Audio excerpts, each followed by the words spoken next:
The number one comment I got of everybody I met in Vegas, some I had already met from previous events, the number one comment I got was, "You're not as fat as I thought you were." By far the number one comment. And Tiffany's like, "Why do people keep saying that?" I'm like, because A, the camera is just like, it's not great. And B, Jacob tells people I'm like 400 pounds. So like people Jacob's not the only guy. Jacob is not the only guy. I do. So people just assume I'm enormous. No. So, but yeah.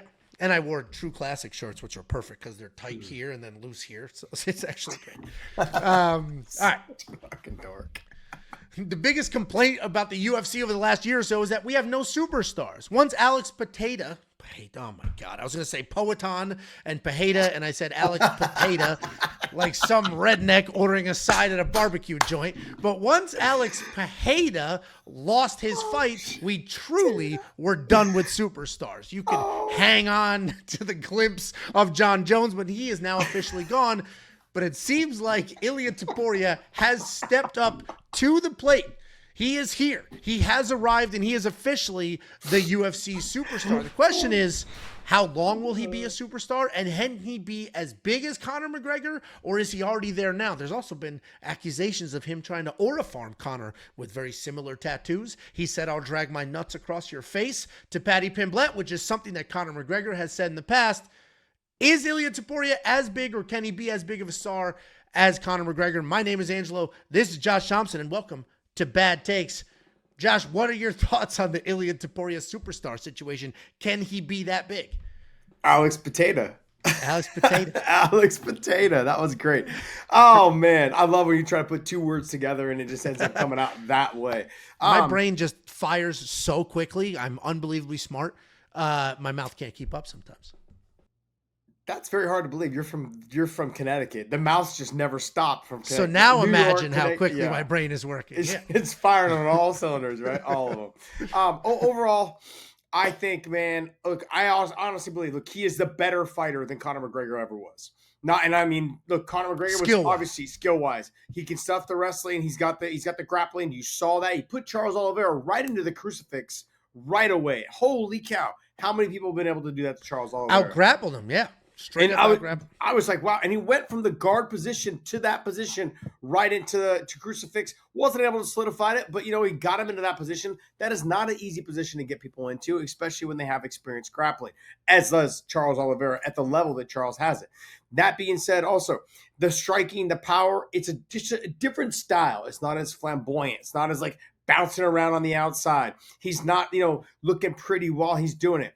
He's staying tight. He's staying composed. He has a very, almost like a Roberto Duran style of boxing. He does not as loopy. He's a lot tighter with the striking, but like he slips and makes you miss and makes you pay really clean off of every type of strike. And so when I look at him he has the ability to go even further than Conor McGregor. Even for in terms of you can put Arman Tsarukyan in there. And people won't talk about like, oh, you fed him all the guys that he could beat that were strikers. There's still that conversation with Conor McGregor that they say, you went to 55, you fought Eddie Alvarez. Eddie Alvarez is a little chinny. Eddie Alvarez also is, getting older. Eddie Alvarez, he's not the cleanest striker. Although sure he was the champion at the time, but you got to handpick your opponent when you went there. This is not that situation. Everyone was talking about if Charles Oliveira took him down, that he'd be able to out-grapple him. My mind was like, he's the better grappler. I think that Charles, has the record for the most submissions, all of this stuff. He's like, nah, I got this fight. Everyone started saying, well, Charles is a little chinny. Charles does get rocked. He does get hurt. That's okay. Charles comes back to win almost every single time. In this fight, he put the exclamation point right on the button. Hit him with the two-piece, dropped him, put him away. There's no questions to be answered. Like, look, if you want to put him against someone, if he goes out there and fights Arman Tsarukyan now and beats Arman Tsarukyan, I think he's outdone Conor McGregor in terms of the fights and the stats. Now, he's not going to outdo him on the mic. That's just not what he does. But in terms of the stat, he's got a country behind him now with Spain. He's probably got two with Georgia. Yeah. He's got Georgia behind him as well. And I would not be surprised because the way that he's carrying himself and the way that he's talking, with the confidence he's talking with, and the swagger, and he's still kind of trying to keep it professional, the way he talked about Charles Oliveira, his family, his camp, people admire that. I admire that. And so I think that's what potentially he has the potential of being a bigger star than Conor McGregor. Yeah, and it is interesting. Obviously, Conor's rise to fame was insane. Conor's superstardom is also insane. There are millions of people that have never seen an actual fight who know who Conor McGregor is. Some of that for bad reasons because he was in the news for all the wrong reasons. But I think at least in the MMA world, right? I'm not talking like my mother who knows him because she saw in the news he was arrested, right? In the MMA world, I do think Ilia has that potential because I think Ilia will have a longer period of relevance, meaning Conor was a massive deal for a couple of years and then the wheels came off. I think he will have a longer period of relevance. And statistically speaking, he's already done more than Conor. He's got the 2 belts, so did Conor, but he defended one of his belts. Conor literally didn't defend either one. He did not defend the 45 belt. He didn't defend the 55. Ilia defended the 45 belt. He knocked out Volk, defended it against Max, then moved up. If he defends the 55-pound belt, then it's undeniable who the more accomplished fighter is. I do think, though, that the problem with Ilia to reach that insane superstar status is he doesn't have a rival. Where Conor McGregor had 2 rivals. He had Nate Diaz. They got 2 fights out of that. It was 2 massive fights. There was unbelievable clips. That's where the trash talking came from. And then he had Khabib. Same thing, where Ilia doesn't have a rival. Maybe we can build on with the Paddy situation. So if he fights Paddy and smokes Paddy, we have a little bit of a narrative there. And then maybe with Islam, if he just keeps pestering Islam and calling out Islam, and Islam's the 70 champ, and Ilia goes up. So maybe we can get there, but I do think he will need a bona fide rival to become this massive superstar. But statistically speaking, skill-wise, people always talk about prime Conor. I think Ilia looks like prime Conor with some Georgian wrestling in his back pocket. Yeah, so he did have Conor had Jose Aldo, and then Conor had Nate Diaz, and then Conor had Khabib. So those 3 were the biggest stars during that time that he had those as rivals. Nate, being probably the lesser of the 3 in terms of talent pool, skill level. Jose Aldo being fantastic, hadn't lost in like 10 years or something like that. And then he goes out there and starches him in 13 seconds. Huge for his marketability. And he delivered on everything he said he was supposed to deliver on. And then he goes and he fights at 55. The problem when he fought at 55 was because he fought Eddie Alvarez. And I think Eddie's a fantastic fighter, probably one of the best to ever do it. Bottom line is, and like I said, the criticism came, he's just a striker. He doesn't really wrestle a whole lot. He's not a great grappler. There's no real concern. That's why they handpicked you to fight. Go up and fight him at that moment, which to fight Eddie Alvarez. Then he loses to Khabib. You know what I mean? And then he fights, Floyd Mayweather, whatever it is. Like he fights Floyd first and then comes back and fights Khabib. That being said, like with the Ilia Topuria situation, he's willing to take all comers. It sounds like he's just kind of whoever. Obviously, I think for him, he's thinking in his mind, Paddy to me is the fight to make because not only does it catapult me, and also he is, I think, obviously to me, I think he's a little bit of the easier fight than Arman. But you won't know until you get in there because Paddy Pimblett is a huge fighter. He's huge. He's tall. He's long. He's lanky. He's just dangerous. He brings some threats to the inside of that cage. So but Paddy to me has got the bigger name than Arman Tsarukyan. You can say, like you said, Arman's a good-looking guy.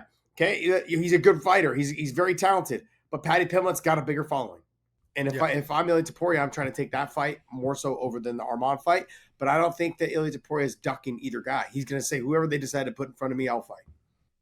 Yeah, and you touched on a couple countries behind him and things like that, and we're talking about just superstar status. Obviously, having a whole nation behind you is tremendous, and Ilia got a lot of boos during International Fight Week because he was fighting Charles Oliveira. You also mentioned how respectful he was, and I do think that was huge because even if you're a diehard Charles Oliveira fan, Ilia didn't come in there and shit all over your favorite fighter. No. He respected him. He respected his family. He quite literally said, I hate that it's you. I hate that it's you.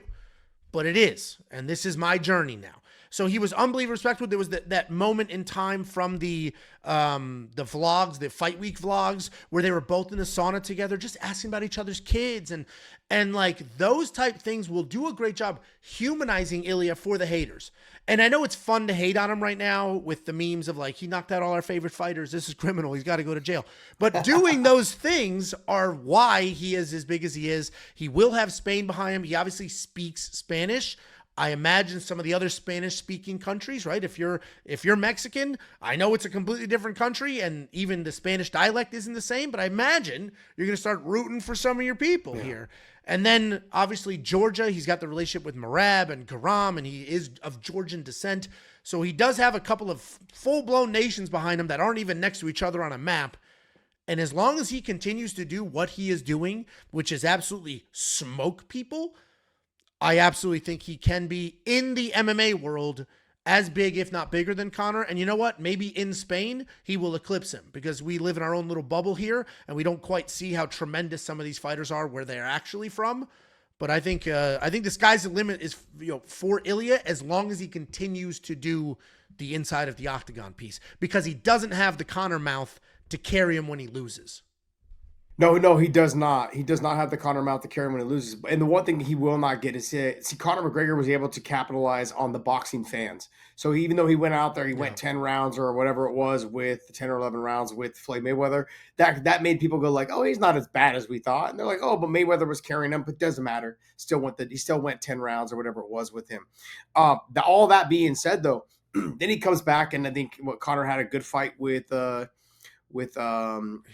finished the Cowboy Cerrone with his shoulder. With the shoulder, and then he fights Habib and then loses that fight. But there was still fights available for him. He was kind of handpicking who he wanted to fight at the time, and just kind of was like, I'm already a multimillionaire, worth $200 or $300 million at the time. That with Ilia, though, is that he can go ahead and continue to fight. If he fights for 3 more years, like he's saying he's gonna until he's 30, and he lines it up properly, I could see him being a bigger star and a more respected star and the way he carries himself, the way he dresses, the way he's very family oriented. He's always with his wife. He's always with his, he is someone that you take him into, into the soccer world. You take him into, areas where there's just huge celebrities. He will handle himself appropriately. He won't be on the red carpet trying to knock out MGK. Like Conor McGregor was. It's just not going to happen. Ilia Topuria is going to be respectful. He's going to have conversations. He is somebody where the sky is the limit. I could see him really catapulting himself into that star power and being all over, not just US TV, UK TV, but all through Europe, Spain, Portugal, everywhere on that market. Yeah, and the last thing I'll mention here, if we're talking who can be bigger than Conor, I think Ilia is the only candidate right now. I know there's a lot of love for Tom Aspinall, and I'm throwing you a curveball here.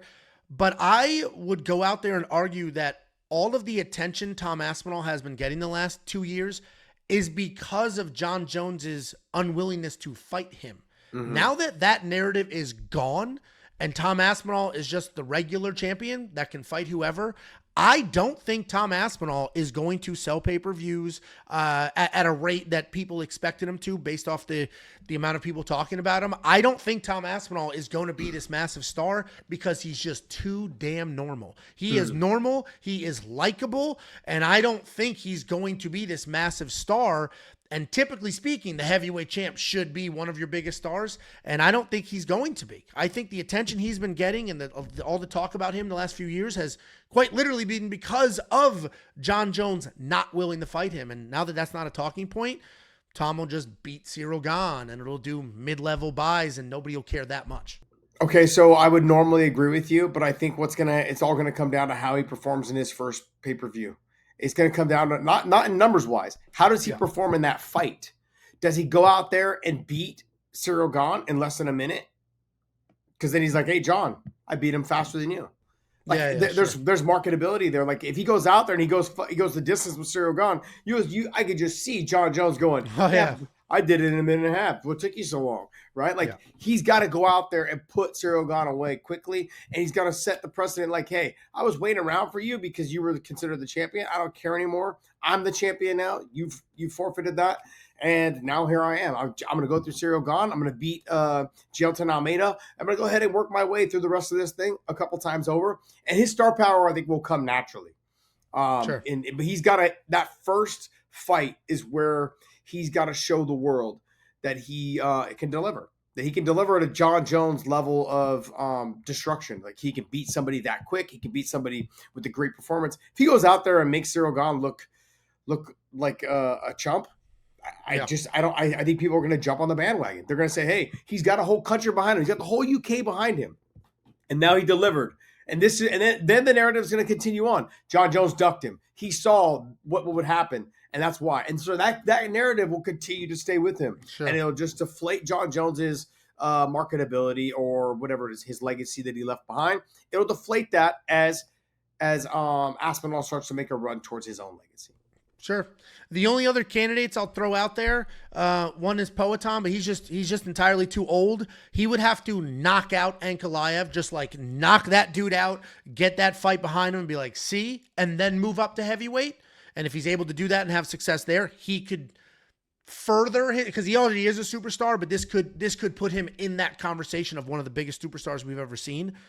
Or potentially Paddy, a young guy. I was at UFC X, the UFC's convention during International Fight Week. And the wife and I walk in. There was a line that was quite literally 3 hours long. A 3-hour-long line. And I asked them, like, who are you guys waiting to see? It was Paddy. People were waiting 3 hours to take a quick picture with Paddy. The line was insane. If he beats Ilia, he's got the country behind him. Paddy is a much more likable guy. Not that Ilia is not likable, but Paddy is funny. If you just scroll through Instagram, it's just a clip of him calling people sausages and eating sausages and just being funny and normal. Yeah. So Paddy has that potential as well. But I think the only person that could truly vie for like biggest star we've seen inside of our little sport bubble here is probably Ilia Topuria. Yeah, because look, Angelo, I'm going to be 100% honest with you. If he beats Arman and then he beats Paddy, he doesn't need to stay at that weight class. Nothing left, yeah. And I honestly believe that like those are the two biggest fights he can do. He can solidify himself as being, hey, I didn't avoid guys like Conor McGregor did and I defended the title. Conor avoided the fighting the wrestlers, the RDAs, and all the other guys that said that they would fight. And he never defended the titles, not the 45 or not the 55. Ilia Topuria will defend it against Arman, and then he can go ahead and make that cash out if he can fight Paddy Pimblett and just kind of lock that down and say, hey, I didn't avoid you either. I fought a huge fight, a big star. You're a big star. I'm a big star. We capitalized on getting cashed out. If he wins that fight, whoever is the champion at 170, I don't see why he wouldn't just give it a try. You know, sure. And look, because let's be honest, if it is, let's just say that the champion is, it could go back to, it could be Islam, it could be JDM, it could be Sean Brady, it could be Bilal Muhammad, it could be Shavkat. It probably one of those four guys, okay, somewhere in there. Yeah. But Sean Brady's not a tall guy. He's 5'9", somewhere in there, 5'8", 5'9", probably, but just stacked, he can wrestle. He's got great submissions, but like that's a fight that it's hard to fight someone who is shorter in stature, who's got big power like Ilia Topuria. Shavkat, taller, longer, lankier. Ilia would probably have a hard time with him because of the reach and the range, but Shavkat does not fight smart. We've seen him fight Jeff Neal. We've seen him fight other fights. He's not a smart. He doesn't have a high fight IQ. He fights reckless and careless and can leave himself open. That's a fight. Bilal Muhammad, they're almost very similar. Like in terms of, obviously Ilia's got the better boxing than Bilal, but Bilal is physically like a bigger guy and can wrestle and can grapple. That would be a fun fight. And then JDM and Islam, the writing on the wall. But look, if it could all come down to Islam winning the title and you have Ilia Topuria right there with all the stuff that they've had, the banter, you ran up to the upper weight class, this and that. If in an ideal world, within a year, you have Islam beats JDM and then Islam defends it one time, maybe against a Sean Brady. And if he's able to do that, and you've got Ilia with the win over Arman and the win over Paddy, and now you have them fight for the 70-pound title, and then they both of them probably just walk away after that. Whoever wins, whoever loses, or if it ends up being a great fight, you end up having them do it again. So, lots to discuss. There's definitely a couple paths there for Ilia Topuria to be the biggest star we have seen inside the sport. Obviously, to be bigger than Conor outside the sport is going to be a very hard thing to do because of his controversies and all the investigations and everything else that has come with it. But Ilia Topuria is certainly on his path. Let us know who you think can be the next giant star in this sport. Is it Ilia? Can it be a Paddy? If Poatan is the first person to ever win 3 belts, goes up to heavyweight, gets it done there. I'm curious what you guys think. I'm Angelo. This is Josh Thompson. That was another episode of Bad Takes.